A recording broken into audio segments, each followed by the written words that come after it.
بسم اللہ الرحمن الرحیم۔ السلام علیکم ورحمۃ اللہ۔ ایک شخص جن کا نام مبارک تھا، وہ ایک باغ میں عرصے سے بطور پہرے دار کام کر رہا تھا۔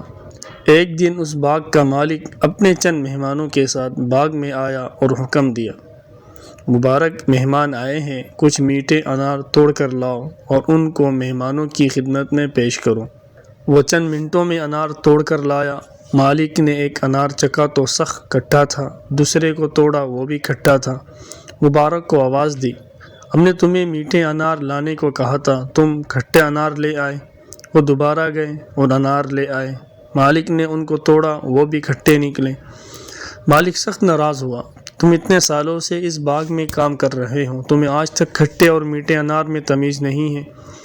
مبارک نرس کہ آقا، بلا شبہ میں کھٹے اور میٹھے اناروں میں تمیز نہیں کر سکتا، میں نے آج تک اس باغ کا کوئی انار کھایا ہی نہیں ہے، تو پھر کھٹے اور میٹھے میں تمیز کیسی؟ مالک نے جب ان کا جواب سنا تو سناٹے میں آ گیا اور وجہ پوچھی۔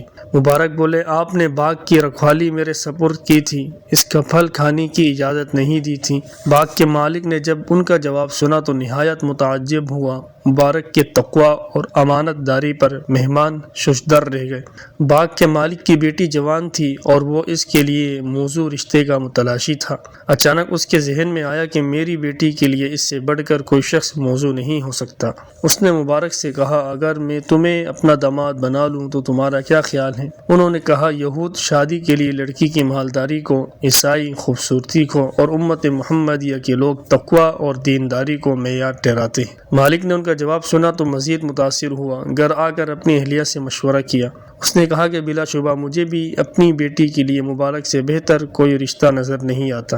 یہ مبارک کی شادی اس باغ کے مالک کی بیٹی سے ہو گئی اور پھر اس مبارک جوڑے کو اللہ تعالیٰ نے اپنی برکت سے نوازا۔ ان کے یہاں ایک بیٹا پیدا ہوا، اس کا نام انہوں نے عبداللہ رکھا، جو بڑے مشہور محدث ہوئے اور جنہوں نے اپنے علم سے ایک جہان کو منور کیا۔ دنیا ان کو امام عبداللہ بن مبارک رحمۃ اللہ علیہ کے نام سے جانتی ہے۔ پیارے دوستو، حلال کھانے سے نیکی کی توفیق ہوتی ہے، اچھے اخلاق جنم لیتے ہیں، برائی سے نفرت پیدا ہوتی ہے، گناہ مٹ جاتے ہیں اور اللہ تعالیٰ کی رضا اور خوشنودی حاصل ہوتی ہے، جس کے نتیجے میں بندہ جنت کا مستحق ہوتا ہے۔ جبکہ حرام کھانے سے نیکی کی توفیق سلب ہوتی ہے، برائی آسان لگتی ہے، برے اخلاق جنم لیتے ہیں، نیک اعمال قبول نہیں ہوتے اور خدا کی ناراضگی نصیب ہوتی ہے، جس کے نتیجے میں دوزخ مقدر بن جاتی ہے۔